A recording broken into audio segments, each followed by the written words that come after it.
Hi everyone, welcome back to our channel. In this video, we are going to look at all the time and work problems. So 2013 से लेके आज तक जितने भी questions पूछे हुए हैं इस टॉपिक के सब हम इस वीडियो में सॉल्व करेंगे। और नेक्स्ट वीडियो से मैं नंबर सिस्टम शुरू कर रहा हूं, तो अगर आपने सब्सक्राइब नहीं किया तो कर लीजिए ताकि आपको नंबर सिस्टम जैसे इंपॉर्टेंट टॉपिक के सारे वीडियो का नोटिफिकेशन मिल जाए। So let us start with the first one. In a garrison, there was food for 1000 soldiers for 1 month. After 10 days, 1000 more soldiers joined the garrison. How long would the soldiers be able to carry on with remaining food? तो बहुत ही आसान सा सवाल है। देखो इसमें 1000 soldiers है, right, इनके लिए 30 दिन का खाना वो चौकी में है। तो 10 दिन के बाद, तो 10 दिन के बाद क्या होगा? 10 दिन के बाद 20 दिन का खाना बचेगा 1000 लोगों के लिए, है ना। ओरिजिनली 30 दिन का है, 10 दिन के बाद 20 दिन का बचेगा, 1000 लोगों के लिए बचेगा। लेकिन 10 दिन के बाद क्या हुआ? 1000 मोर सोल्जर्स ज्वाइंड द गैरिसन। लेकिन 10 दिन के बाद 1000 और सोल्जर बच गए, मतलब ऐड हो गए। तो कितने सोल्जर हुए टोटल? 2000 soldier, right. खाना 1000 सोल्जर का 20 दिन का है, तो वो 2000 लोगों को कितने दिन बस आएगा? 10 दिन के लिए, क्योंकि ये सोल्जर डबल हो गए। खाना जो है वो तो फिक्स क्वांटिटी है, तो वो आधे दिन तक सफिशिएंट हो जाएगा, right. Your answer is 10 days के लिए। कुछ मतलब एक कॉमन सेंस लगाने से इसका आंसर हमें मिल जाता है, राइट। मतलब आप इसको दूसरी तरीके से भी कर सकते हो कि पर सोल्जर पर डे का जो फूड है उसको आप 1 kg मान सकते हो, राइट। तो 1000 सोल्जर का 30 दिन के लिए आपके पास 30,000 kg खाना था, राइट। उसमें 10 दिन में 1000 into 10,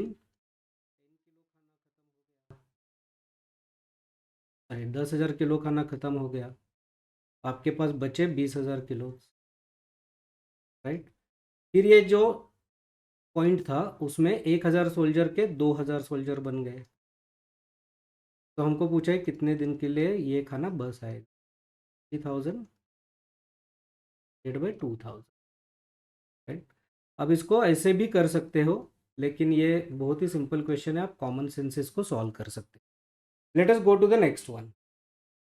Ram and Sham work together for 4 days and complete 60% of the work.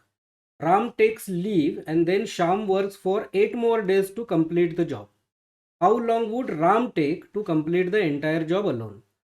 तो देखो इसमें राम और श्याम दो व्यक्ति है और वो 4 दिन के लिए काम कर रहे हैं, है ना।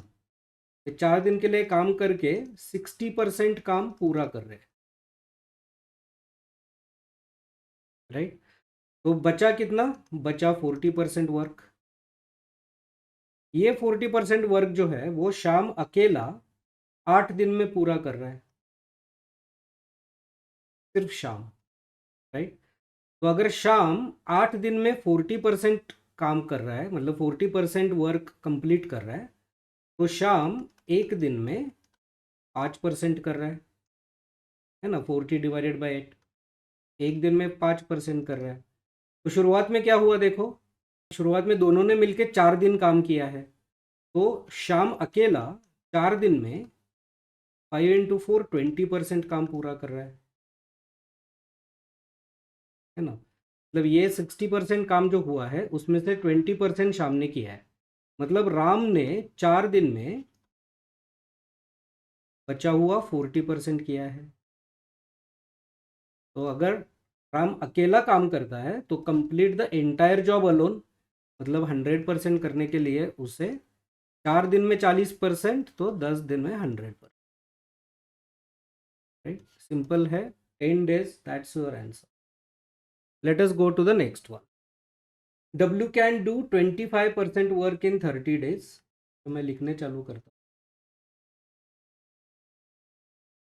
X can do 1/4 of the work in 10 days, can do 1/4 of the work in 10 days। Y can do 40% of the work in 40 days, Y can do 40% of the work in 40 days। And Z can do 1/3 of the work in 13 days. Z can do 1/3 of the work in 13 days. Who will complete the work first? मतलब अगर हर किसी ने पूरा काम किया तो सबसे कम समय में कौन पूरा काम करेगा, ये क्वेश्चन है। तो अगर 25% 30 डेज में कर रहा है तो 25% इज बेसिकली 1/4। उसको पूरा काम करने में 120 डेज लगेंगे, है ना। इसको एक्स को अगर वो 1/4 काम 10 डेज में कर रहा है तो पूरा काम करने में 40 दिन लगेंगे। वाई अगर 40 दिन में 40% काम कर रहा है तो 100% काम करने में उसको 100 डेज लगेंगे। और जेड 1/3 काम अगर 13 डेज में कर रहा है तो पूरा काम करने में उसे 39 डेज लगेंगे। सबसे फास्ट कौन कर रहा है, जेड कर रहा है। That's your answer, very simple, 2016 का क्वेश्चन। चलो नेक्स्ट क्वेश्चन देखते हैं। P works thrice as fast as Q. तो पी जो है वो 3 गुना स्पीड से काम कर रहा है क्यू के। Where as P and Q together can work 4 times as fast as R. तो जब पी और क्यू साथ में काम करते हैं तो वो आर के 4 टाइम्स फास्ट काम करते हैं। If P Q R together work on a job, अगर तीनों मिलके काम कर रहे हैं किसी काम पर, तो in what ratio should they share the earnings. तो अर्निंग कैसे शेयर होगा, जिसने जितना रेशियो में काम कंप्लीट किया वो रेशियो में उनका अर्निंग शेयर होगा। तो ये देखो यहाँ पे अगर पी और क्यू दोनों काम करते थे तो पी को तिगना अर्निंग मिलता था, क्यू का वन पार्ट, राइट। तो 3 पार्ट पी को मिलना चाहिए क्योंकि पी ने 3 गुना ज़्यादा काम किया होगा क्यू से, राइट। अगर क्यू को 1 रुपये मिल रहा है तो पी को 3 रुपये मिलने चाहिए। तो लेकिन अभी क्या है, देखो यहाँ पे तीनों साथ में काम कर रहे हैं। तो ये दो जो इक्वेशन हमें मिले हैं उसमें क्या पता चलता है, अगर ये पी को हम 3Q से रिप्लेस करें तो 4Q मतलब इज इक्वल टू 4R, मतलब Q और R एक जैसा ही काम कर रहे हैं, राइट। और ये कितना काम है, ये काम है P से 1/3, राइट। तो Q के 3 टाइम्स P कर रहा है और R के भी 3 टाइम्स P कर रहा है। तो अभी इनका अर्निंग कैसे शेयर होगा, तो 3 टाइम्स मिलना चाहिए, इसको 1 मिलना चाहिए, इसको 1 मिलना चाहिए।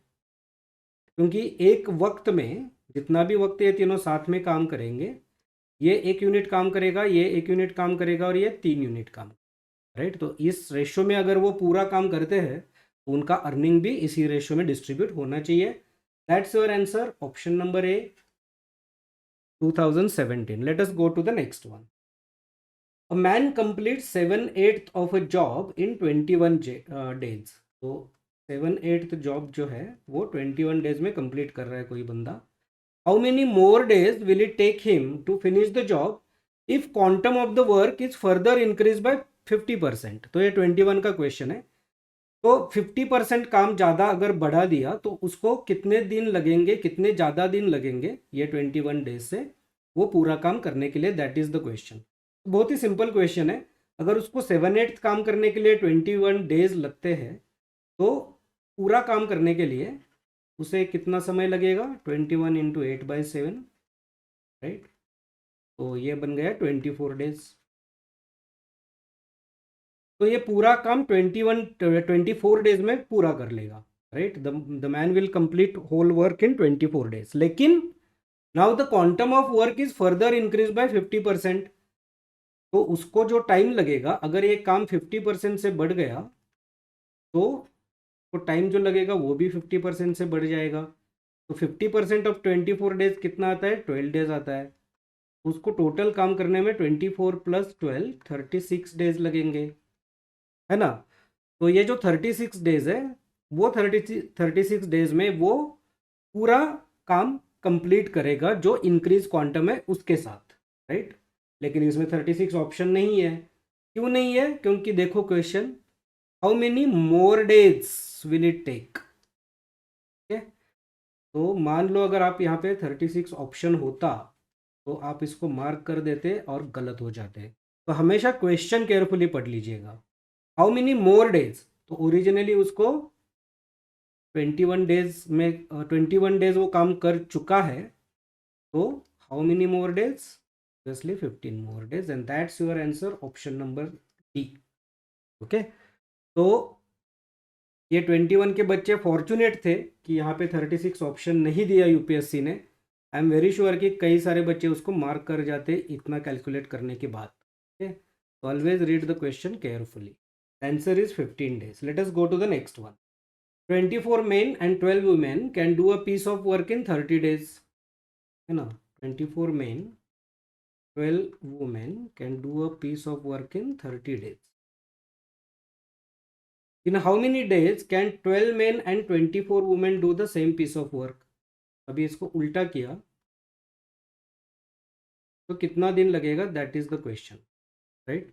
लेकिन देखो यहाँ पे हमें इंडिविजुअली कौन ज़्यादा काम कर रहा है इसके बारे में कोई इन्फॉर्मेशन नहीं है, कौन ज़्यादा इफिशिएंटली काम कर रहा है इसके बारे में कोई इन्फॉर्मेशन नहीं है।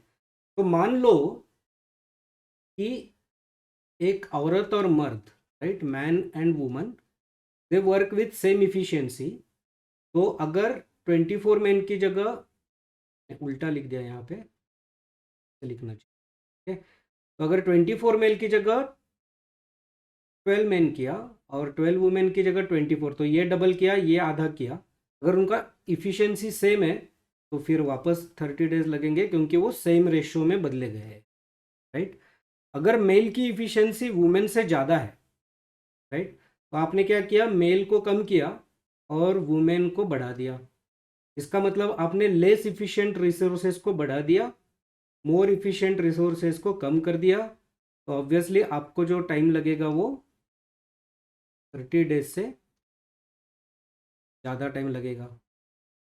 अगर मेल का इफिशिएंसी वुमेन से कम है, तो आपने जो कम इफिशिएंसी है उसका नंबर कम कर दिया और ज़्यादा इफिशिएंसी है उसका नंबर बढ़ा दिया। तो ऑब्वियसली आपको 30 डेज से कम टाइम लगेगा। तो इट इज़ इम्पोर्टेंट कि आपको कुछ तो इन्फॉर्मेशन होनी चाहिए कि ये दोनों में सबसे ज़्यादा कौन इफ़िशिएंट है और कितना इफ़िशिएंट है, तब जाके आप इसका कुछ कंक्लूजन निकाल सकते हो। तो the answer is option number D, data is inadequate to draw any conclusion, that's your answer, option number D.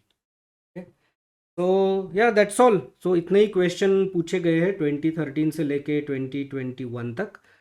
So time and work एक इम्पॉर्टेंट टॉपिक है, इसमें कई सारे वैरायटी के क्वेश्चन है, लेकिन आपने देखा कि एक साल में एक ही क्वेश्चन आया है और 21 के बाद इस पर क्वेश्चन नहीं आया है। आपने देखा होगा कि कई सारे क्वेश्चन इसमें कॉमन सेंस से छूटते हैं, ज़्यादा डिफिकल्ट क्वेश्चन, फॉर्मूला क्वेश्चन इसमें नहीं पूछे गए हैं, okay, but still it is a important topic. So that's all for this video, and from next video I'm going to start number system. In number system videos I'm going to solve 10 number system problems, 10 PYQs in every video. There are around 95 to 100 number system problems that I'm going to solve. So they are going to be 10 continuous videos on number systems जो मैं बहुत जल्दी फटाफट ख़त्म करने वाला हूँ। तो अगर आपने सब्सक्राइब नहीं किया तो कर लीजिए क्योंकि ये वीडियो आपके लिए बहुत ही ज़्यादा इंपॉर्टेंट होने वाला है। So thanks for watching. I will see you in the next one.